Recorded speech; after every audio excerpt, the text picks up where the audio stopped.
오늘이 주신 하나님의 말씀은 구약성경 창세기 41장 15절, 16절 말씀입니다. 바로가 요셉에게 이르되 내가 한 꿈을 꾸었으나 그것을 해석하는 자가 없더니 들은즉 너는 꿈을 들으면 능히 푼다 하더라. 요셉이 바로에게 대답하여 이르되 내가 아니라 하나님께서 바로에게 편안한 대답을 하시리이다. 아멘. 지난주에 함께 살펴본 창세기 40장은 요셉이 술 맡은 관원장과 떡 굽는 관원장의 꿈을 정확하게 해석하는 장면으로 시작하여 술 맡은 관원장의 기억 속에서 잊혀진 요셉의 모습으로 끝을 맺었습니다. 그러나 술 맡은 관원장이 요셉을 잊고 지낸 2년의 세월은 단순히 버려진 시간이 아니었습니다. 그 시간은 하나님께서 요셉을 애굽의 총리를 세우기 위해 보이지 않게 준비하시는 시간이었습니다. 그리고 마침내 하나님의 때가 되었을 때 하나님께서는 애굽 왕 바로에게 두 번의 꿈을 꾸게 하심으로써 감옥에 갇혀있던 요셉이 바로 앞에 서게 되는 길을 여셨습니다. 인간의 계획이나 노력으로는 결코 닿을 수 없는 자리로 하나님은 요셉을 인도하셨습니다. 오늘 본문 1절부터 4절 말씀입니다. 만 2년 후에 바로가 꿈을 꾼 저 자기가 나일 강가에 서 있는데 보니 아름답고 살찐 7 암소가 강가에서 올라와 갈밭에서 뜯어먹고 그 뒤에 또 흉하고 파리한 다른 7 암소가 나일 강가에서 올라와 그 소와 함께 나일 강가에 서 있더니 그 흉하고 파리한 소가 그 아름답고 살찐 7소를 먹은지라 바로가 곧 깨었다가 강가에서 아름답고 살찐 암소 7마리가 풀을 뜯고 있었는데 곧이어 흉하고 파리한 암소 7마리가 나타나 살찐 소들을 모두 잡아먹었습니다. 바로는 너무 놀라 깨어났습니다. 그러나 다시 잠이 든 그는 또 하나의 꿈을 꾸었습니다. 오늘 본문 5절부터 7절 말씀입니다. 다시 잠이 들어 꿈을 꾸니 한 줄기에 무성하고 충실한 7 이삭이 나오고 그 후에 또 가늘고 동풍에 마른 7 이삭이 나오더니 그 가는 7 이삭이 무성하고 충실한 7 이삭을 삼킨지라. 바로가 깬즉 꿈이라. 이번에는 무성하고 충실한 7 이삭이 나타났고 그 뒤이어 가늘고 마른 7 이삭이 나타나 좋은 이삭들을 모두 삼켜버렸습니다. 바로는 두 번째 꿈을 꾸고 난 후 마음이 불안해졌습니다. 오늘 본문 8절 말씀입니다. 아침에 그의 마음이 번민하여 사람을 보내어 애굽의 점술가와 현인들을 모두 불러 그들에게 그의 꿈을 말하였으나 그것을 바로에게 해석하는 자가 없었더라. 바로는 이 두 번의 꿈으로 인해 마음이 크게 번민했습니다. 그래서 애굽 전역의 점술가들과 현인들을 모두 불러 꿈을 해석하게 했습니다. 그러나 아무도 바로의 꿈을 해석하지 못했습니다. 이때 술 맡은 관원장이 요셉을 기억해냅니다. 오늘 본문 9절 말씀입니다. 술 맡은 관원장이 바로에게 말하여 이르되 내가 오늘 내 죄를 기억하나이다. 술 맡은 관원장은 마침내 2년 전 감옥에서 만난 요셉을 떠올렸습니다. 그리고 그가 꿈을 해석해 주었던 일을 바로에게 이야기하였습니다. 그 말을 들은 바로는 곧바로 요셉을 불러오게 했습니다. 오늘 본문 14절 말씀입니다. 이에 바로가 사람을 보내어 요셉을 부르매 그들이 급히 그를 옥에서 내놓은지라. 요셉이 곧 수염을 깎고 그의 옷을 갈아입고 바로에게 들어가니 요셉은 오랜 감옥 생활을 마치고 급히 불려나왔습니다. 그는 몸을 단장하고 새 옷을 입고 바로 앞에 섰습니다. 그런데 사실 애굽왕 바로가 요셉을 만날 이유는 하나도 없었습니다. 더구나 감옥에 갇힌 죄수 요셉을 애굽왕 바로가 만날 이유는 더구나 없었습니다. 그러나 바로는 감옥에 갇혀 있는 죄수 요셉을 찾았고 요셉을 만나게 됩니다. 이와 같은 상황은 바로 자신도 또한 요셉 자신도 한 번도 상상하지 못한 것입니다. 그러나 그들의 위치와 생각과 계획과 관계없이 애굽왕 바로와 노예이자 죄수인 요셉은 만나게 됩니다. 그것도 요셉의 요청에 의해서가 아니라 애굽왕 바로의 요청에 의해서 둘은 만나게 됩니다. 그렇다면 어떻게 바로도 요셉도 전혀 상상하지 못한 그리고 상상할 수도 없는 일이 그들에게 일어날 수 있었을까요? 그 이유는 단 하나입니다. 하나님께서 모든 것을 계획하시고 인도하시며 이루어 가시는 분이시기 때문입니다. 요셉은 단지 억울함을 풀고 감옥에서 벗어나기를 원했을 뿐입니다. 그러나 하나님께서는 요셉을 단순히 감옥에서 나오게 하시려는 것이 아니라 감옥이라는 훈련의 장소에서 하나님의 사람으로 다듬으시고 하나님의 때에 요셉을 애굽의 바로 앞에 세우심으로써 그의 인생을 통해 하나님의 위대한 계획을 완성해 가셨습니다. 요셉은 자유를 원했지만 하나님은 그에게 사명을 준비시켰습니다. 요셉은 감옥에서 나가고 싶었지만 하나님은 그를 나라를 구원할 총리로 세우시기 위해 감옥에 두셨던 것입니다. 이처럼 요셉을 향한 하나님의 꿈이 하나님의 때에 완벽하게 성취된 것처럼 우리의 삶에도 하나님께서 정하신 때가 있습니다. 그러므로 우리는 모든 것을 하나님께 맡기고 하나님의 때를 기다리는 삶을 살아야 합니다. 우리는 이러한 모습을 다윗을 통해서도 볼 수 있습니다. 다윗은 시편 37편에서 이렇게 고백합니다. 시편 37편 5절부터 7절 말씀입니다. 내 의를 여호와께 맡기라. 그를 의지하면 그가 이루시고 내 의를 빛같이 나타내시며 내 공의를 정오의 빛같이 하시리로다. 여호와 앞에 잠잠하고 참고 기다리라. 자기 길이 형통하며 악한 꾀를 이루는 자 때문에 불평하지 말지어다. 아멘. 다윗이 이 믿음의 고백을 드릴 수 있었던 이유는 그가 하나님의 때를 기다릴 줄 아는 사람이었기 때문입니다. 그는 어린 시절 양을 치던 평범한 목동이었지만 하나님께서 선지자 사무엘을 통해 그를 이스라엘의 다음 왕으로 기름 부으셨습니다. 그러나 그날 이후 다윗은 바로 왕위에 오른 것이 아니라 십수년 동안 사울 왕에게 쫓기는 도망자의 삶을 살아야 했습니다. 그는 광야의 동굴에서 적진의 한가운데서 배신과 오해 속에서 수많은 위기를 경험했습니다. 그러나 그 모든 상황 속에서도 다윗은 하나님의 때를 기다리는 사람이었습니다. 사무엘상 24장에 보면 사울이 다윗을 죽이기 위해 엔게디 광야로 쫓아왔을 때 다윗은 동굴 안에 용변을 보러 들어온 사울을 단칼에 죽일 수 있는 절호의 기회를 얻었습니다. 그러나 다윗은 그 기회를 자신의 손으로 왕이 되기 위한 수단으로 삼지 않았습니다. 그 이유에 대하여 다윗은 다음과 같이 고백합니다. 사무엘상 24장 6절 말씀입니다. 자기 사람들에게 이르되 내가 손을 들어 여호와의 기름 부음 받은 내 주를 치는 것은 여호와께서 금하시는 것이니 그는 여호와의 기름 부음을 받은 자가 됨이니라. 이 고백은 다윗이 단순히 사울을 죽이지 않은 사건이 아니라 하나님의 주권을 깊이 신뢰한 믿음의 고백입니다. 먼저 내가 손을 들어라는 말은 단순히 공격의 행위를 뜻하지 않습니다. 이것은 스스로 행동할 권리를 행사하는 것, 즉 하나님의 주권을 대신하려는 시도를 의미합니다. 다윗은 지금 자신이 사울을 죽이는 것은 하나님의 주권을 침해하는 것이라고 인식하고 있었습니다. 또한 다윗은 사울을 여호와의 기름 부음을 받은 내주라고 부릅니다.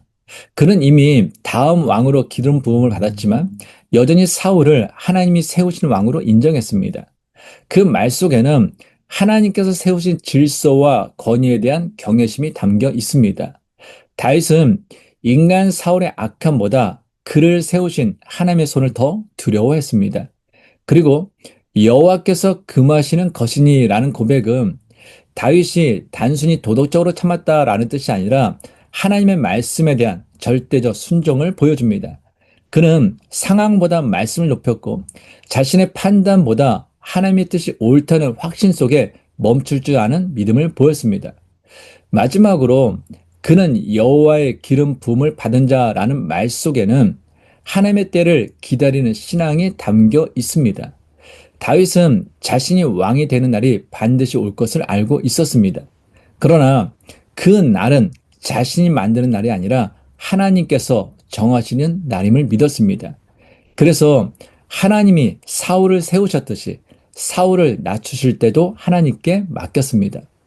이처럼 다윗은 하나님의 주권을 인정하며 하나님의 약속은 하나님의 방법과 하나님의 때에 이루어져야 한다는 것을 분명히 알았습니다. 그래서 스스로 왕이 되려 하지 않았고 하나님께서 정하신 때에 하나님께서 높이시기를 기다렸습니다. 그리고 하나님께서는 당신의 때에 다윗을 이스라엘 왕으로 세우시며 당신의 꿈과 계획을 다윗을 통해 이루셨습니다. 그렇습니다. 우리의 삶을 주관하시고 우리를 향한 꿈과 계획을 가지신 하나님께 우리는 우리의 인생을 온전히 맡겨야 합니다. 그리고 다윗처럼 요셉처럼 하나님의 때를 참고 기다릴 줄 아는 믿음을 배워야 합니다. 그리하면 하나님의 때가 되었을 때 하나님께서 우리를 향한 꿈을 이루시며 그분의 선하신 뜻과 계획을 통해 놀라운 은혜의 문을 여실 것이며 그 은혜를 우리도 요셉처럼 또한 다윗처럼 반드시 경험하게 될 것입니다. 그러나 하나님의 때를 기다리지 못하고 조급한 마음이 앞서 자신의 힘으로 자기가 원하는 때에 자기가 원하는 것을 이루려는 사람은 뜻하지 않은 고난과 더 오랜 기다림의 시간을 경험하게 됩니다. 그 대표적인 인물이 바로 모세입니다.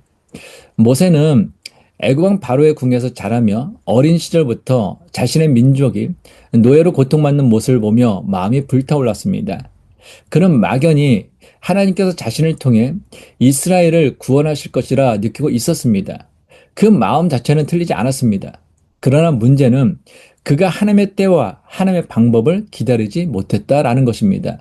출애굽기 2장 11절, 12절 말씀입니다. 모세가 장성한 후에 한 번은 자기 형제들에게 나가서 그들이 고되게 노동하는 것을 보더니 어떤 애굽 사람이 한 히브리 사람 곧 자기 형제를 치는 것을 본지라. 좌우를 살펴 사람이 없음을 보고 그 애굽 사람을 쳐 죽여 모래 속에 감추니라. 모세는 이스라엘 백성을 향한 연민과 정의감으로 히브리 사람을 치는 애굽 사람을 쳐 죽였습니다. 그러나 그 행동에는 하나님을 의식하는 마음이 없었습니다. 그는 좌우를 살펴 사람이 없음을 보고 행동했습니다. 무엇을 의미하는 것입니까? 그는 평소에 하나님을 의식하며 살지 않았다라는 것을 보여주는 것입니다. 그는 정의감으로 행동했지만 그 정의는 하나님 없는 정의, 하나님을 의식하지 않는 행동이었습니다. 그는 자신의 눈으로 상황을 판단했고 자신의 손으로 문제를 해결하려 했습니다. 그러나 하나님의 일을 인간의 방식으로 이루려는 그 순간 그의 열심은 실패로 바뀌었고 그의 길은 순식간에 막혀버렸습니다. 그 일로 인해 모세는 바로의 분노를 사서 미디안 광야로 도망쳐야 했습니다. 그의 인생은 하루아침에 바뀌었습니다. 애굽의 왕자가 하루아침에 광야에 이름 없는 목자가 된 것입니다. 그러나 하나님은 그를 버리신 것이 아니었습니다. 그를 다시 빚기 위해 광야로 보내신 것이었습니다. 하나님의 때보다 앞서간 조급한 사람을 하나님의 때를 기다릴 줄 아는 사람으로 훈련시키신 것이었습니다. 그 광야에서 모세는 하나님의 침묵을 배웠고 사람의 방법이 아닌 하나님의 방법을 배웠습니다. 그는 사람의 눈이 아닌 하나님의 시선을 배우며 사람의 열심이 아닌 하나님의 뜻에 순종하는 법을 배웠습니다. 그리고 무려 40년의 세월이 지난 후 하나님께서 떨기나무 가운데서 그를 다시 부르셨습니다. 출애굽기 3장 10절 말씀입니다. 이제 내가 너를 바로에게 보내어 너에게 내 백성 이스라엘 자손을 애굽에서 인도하여 내게 하리라. 그제야 모세는 깨달았습니다. 하나님의 일은 인간의 힘으로 앞당길 수 없고 하나님의 때에만 하나님의 방법으로만 이루어진다라는 사실 말입니다. 모세에게 있어 광야에서의 40년의 세월은 지연, 딜레이가 아니라 훈련, 트레이닝이었습니다. 조급함을 인내로 바꾸고 자신의 열심을 하나님의 뜻에 복종시키는 시간이었습니다. 그래서 훗날 모세는 이 세상에서 가장 온유한 사람으로 불리게 되었습니다. 그의 온유함은 타고난 성품이 아니라 하나님의 때를 기다리는 광야의 훈련을 통과한 영적 성숙의 결과였습니다. 우리도 이와 같습니다. 우리는 종종 하나님께서 주신 비전과 소명을 느낍니다. 그러나 문제는 비전이 아니라 타이밍입니다. 비전이 아무리 분명해도 하나님의 때와 하나님의 방법을 벗어나면 결국 실패로 끝납니다. 모세의 조급함이 40년의 광야로 이어졌던 것처럼 우리의 조급함도 하나님의 계획을 늦출 수 있습니다. 그러나 반대로 요셉처럼 하나님의 때를 신뢰하며 묵묵히 감옥의 시간을 견딘 사람은 결국 하나님의 때에 하나님의 손으로 높임을 받게 됩니다. 사랑하는 여러분, 때로는 하나님의 때를 기다리는 것이 미련해 보이고 내 방법과 내 생각으로 내가 원하는 때에 내가 원하는 것을 빨리 이루는 것이 더 지혜로워 보일지도 모릅니다. 그러나 참된 지혜는 조금 느린 것 같아도 하나님의 때를 기다리는 것입니다. 그리고 하나님의 때를 기다리는 것이 결국 가장 빠른 길임을 잊지 마시기 바랍니다. 이처럼 하나님의 때에 애굽의 바로 앞에 선 요셉은 다음과 같이 말합니다. 오늘 보면 15절, 16절 말씀입니다. 바로가 요셉에게 이르되 내가 한 꿈을 꾸었으나 그것을 해석하는 자가 없더니 들은즉 너는 꿈을 들으면 능히 푼다 하더라. 요셉이 바로에게 대답하여 이르되 내가 아니라 하나님께서 바로에게 편안한 대답을 하시리이다. 아멘. 바로 앞에 선 요셉은 바로의 말에 즉시 대답하였습니다. 그는 자신에게 꿈을 해석할 능력이 있다라고 말하지 않았습니다. 오히려 내가 아니라 하나님께서 바로에게 편안한 대답을 하실 것입니다 라고 고백하였습니다. 요셉은 생전 처음 바로를 만났습니다. 그는 감옥의 죄수 신분으로 애굽왕 바로 앞에 서 있었습니다. 그리고 아직 바로가 꾼 꿈의 내용조차 듣지 못했습니다. 그럼에도 불구하고 요셉은 주저하지 않고 담대하게 말하였습니다. 하나님께서 당신에게 편안한 대답을 하실 것입니다. 그렇다면 요셉은 꿈의 내용도 모른 채 어떻게 이렇게 담대하게 말할 수 있었을까요? 그 이유는 단 하나, 요셉이 전적으로 하나님을 신뢰하고 있었기 때문입니다. 요셉은 자신이 가진 지혜나 지식, 경험을 의지하지 않았습니다. 그는 스스로를 해석자라 부르지 않았습니다. 오직 모든 지혜의 근원이신 하나님만을 의지했습니다. 만약 요셉이 자기 힘으로 꿈을 해석하려 했다면 그는 두려움과 불안에 사로잡혔을 것입니다. 왜냐하면 애굽 왕의 꿈을 잘못 해석하는 일은 곧 죽음을 의미했기 때문입니다. 그러나 요셉은 자신을 의지하지 않고 모든 것을 하나님께 맡겼습니다. 그래서 그는 담대했습니다. 그의 담대함은 자기 확신이 아니라 하나님에 대한 확신에서 나온 것입니다. 또한 요셉이 이렇게 하나님을 전적으로 신뢰할 수 있었던 것은 하루아침에 생긴 믿음이 아니었습니다.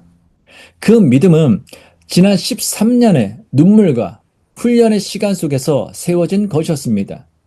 그는 형들에게 팔려 노예로 떨어졌고 보디발의 집에서 충성했지만 누명을 쓰고 감옥에 갇혔습니다. 감옥에서도 최선을 다해 섬겼지만 술 맡은 관원장은 요셉을 잊었습니다. 그러나 그 모든 과정 속에서 요셉은 자신과 함께 하시는 하나님을 경험했습니다. 하나님은 요셉이 어디에 있든 함께 하셨고 그가 노예로 있을 때에도 감옥에 있을 때에도 그곳에서 그를 형통하게 하셨습니다. 그 긴 세월 동안 요셉은 배웠습니다. 사람은 나를 잊어도 하나님이 결코 나를 잊지 않으신다. 사람이 내게 문을 닫아도 하나님은 다른 문을 여신다. 그래서 지금 요셉은 꿈의 내용을 몰라도 그 꿈을 해석해 주실 하나님을 확신하며 담대히 서 있었습니다. 그의 담대함은 자기 확신이 아니라 하나님을 향한 확신이었습니다. 하나님께서는 사도 바울을 통하여 오늘 우리에게도 동일한 권면의 말씀을 주십니다. 빌립보서 4장 6절 7절 말씀입니다. 아무것도 염려하지 말고 다만 모든 일에 기도와 간구로 너희 구할 것을 감사함으로 하나님께 아뢰라. 그리하면 모든 지각에 뛰어난 하나님의 평강이 그리스도 예수 안에서 너희 마음과 생각을 지키시리라. 아멘. 이 말씀은 단순한 위로의 문장이 아니라 하나님께서 직접 우리에게 주시는 신앙의 명령이자 사랑의 초대입니다. 아무것도 염려하지 말라라는 말은 염려할 것이 없다라는 뜻이 아니라 염려보다 하나님께 먼저 나오라는 하나님의 권면입니다. 그리고 기도와 간구로 감사함으로 아뢰라는 그 말씀은 우리가 통제할 수 없는 일들을 하나님께 맡기라는 초청입니다. 사랑하는 여러분, 우리 삶에도 이해되지 않는 시간들이 있습니다. 기도해도 길이 보이지 않고 수고해도 열매가 나타나지 않을 때가 있습니다. 때로는 앞길이 너무 어둡고 하나님의 응답이 없는 것처럼 느껴질 때도 있습니다. 그러나 그 시간조차도 하나님이 일하고 계신 시간임을 믿으십시오. 요셉의 13년의 세월처럼 하나님은 때로 침묵 속에서 우리를 준비시키시고 그분의 때가 되면 반드시 우리를 세우십니다. 오늘 하나님께서 여러분에게 이렇게 말씀하십니다. 내가 너를 잊지 않았다. 네가 이해하지 못하는 시간 속에서도 나는 일하고 있다. 내가 너희 인생에도 편안한 대답을 줄 것이다. 그러므로 사랑하는 여러분, 이제 염려를 내려놓으십시오. 미래를 붙잡으려고 애쓰기보다 미래를 주관하시는 하나님께 맡기십시오. 걱정과 두려움 대신 기도로 하나님께 나아오십시오. 그리하면 하나님께서 그리스도 예수 안에서 여러분의 마음과 생각을 평강으로 지켜주실 것입니다. 혹시 지금 답이 보이지 않는 문제로 마음이 무겁습니까? 그렇다면 오늘 요셉의 고백을 마음에 새기십시오. 하나님께서 당신에게 편안한 대답을 하실 것입니다. 그 하나님은 지금도 우리와 함께 하시며 우리의 기도를 들으시고 가장 좋은 때 가장 선한 방법으로 응답하는 분이십니다. 하나님 아버지, 오늘 말씀을 통해 우리로 하여금 요셉처럼 하나님의 때를 신뢰하며 기다리는 믿음을 배우게 하시니 감사합니다. 하나님, 우리는 종종 앞이 보이지 않아 두려워하고 결과를 알 수 없어 염려하며 살아갑니다. 그러나 요셉이 바로 앞에서도 하나님께서 당신에게 편안한 대답을 주실 것입니다 라고 담대히 고백했듯이 우리도 모든 일의 주관 되신 하나님을 의지하게 하옵소서. 우리의 지혜와 능력이 아닌 하나님의 말씀과 인도하심을 따라 살게 하시고 내 뜻보다 하나님의 뜻을 먼저 구하는 자가 되게 하옵소서. 하나님, 지금도 많은 사람들이 답을 알 수 없는 문제 앞에 서 있습니다. 가정의 어려움과 질병의 고통, 관계의 갈등, 그리고 마음속 깊은 두려움과 불안을 가지고 주님 앞에 나왔습니다. 주님, 그 모든 기도와 눈물을 들으시고 내가 너에게 편안한 대답을 줄 것이다 말씀하시는 하나님의 음성을 듣게 하옵소서. 모든 두려움 대신 평안을, 모든 절망 대신 소망을, 모든 불안 대신 담대함을 주옵소서. 그리하여 우리의 마음과 생각이 그리스도 예수 안에서 하나님의 평강으로 지켜지게 하옵소서. 이 시간 기도하는 모든 성도들의 삶에 하나님의 때가 임하게 하시고 그때마다 하나님의 선하심과 신실하심을 경험하게 하옵소서. 이제는 우리의 삶의 모든 때를 주관하시며 가장 선한 길로 인도하시는 주 예수 그리스도의 은혜와 끝까지 우리를 잊지 않으시고 요셉과 함께 하셨던 아버지 하나님의 무한하신 사랑과 두려움 가운데서 평안을 주시며 우리를 믿음으로 담대하게 세우시는 성령 하나님의 위로와 교통하시며 오늘 말씀 앞에 마음을 열고 하나님의 때를 신뢰하며 모든 염려를 기도로 맡기고 하나님의 평강을 구하는 모든 하나님의 사람들과 그 가정과 자녀와 일터 위에 지금부터 영원토록 함께 하시기를 간절히 축원하옵나이다. 아멘.